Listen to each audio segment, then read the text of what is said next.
Hey, this is Teddy, your Google Workplace and Gmail strategist. And I got to ask this question. How do Google Alerts work? I thought this would be a great use of a video to talk about Google Alerts.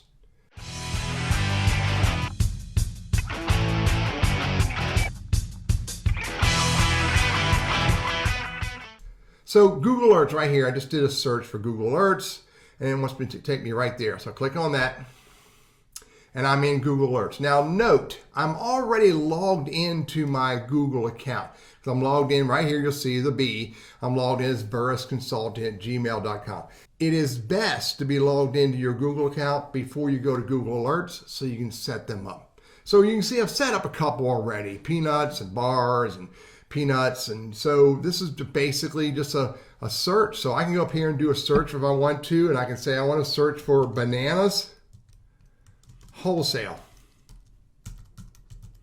And look, give me a preview. Wholesale price of yellow bananas. But banana producers exporters analyze how to reduce the oversupply of fruit.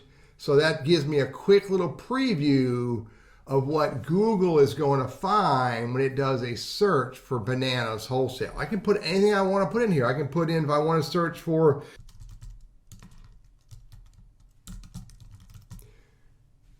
so I can do a search for cereal alternatives. And these are this is the preview of what an alert would look like. And if that's what I'm looking for, then I want to create alert. Now, by the way, you can put lots of other content in here. I can put, if I want to, I can put, Amazon I can look for Best Buy.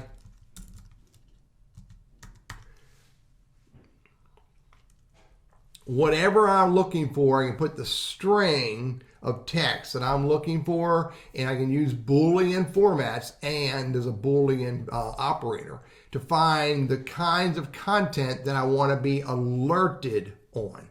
And once I create the string and the preview looks about right for what I'm looking for, and this doesn't, and then before I click on create alert, I click on options. And how often do I want it? What sources do I want to get it from? Video, books, blogs, news, etc.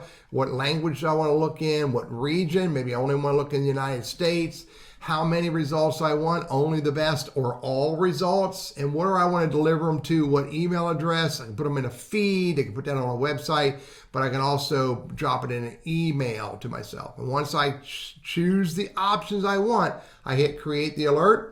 And there it is right there, ready to send me an email when Google Alerts finds content online that meet that criteria. And this is what the email will basically look like. Here's an example I forwarded to myself. It's basically from Google Alerts.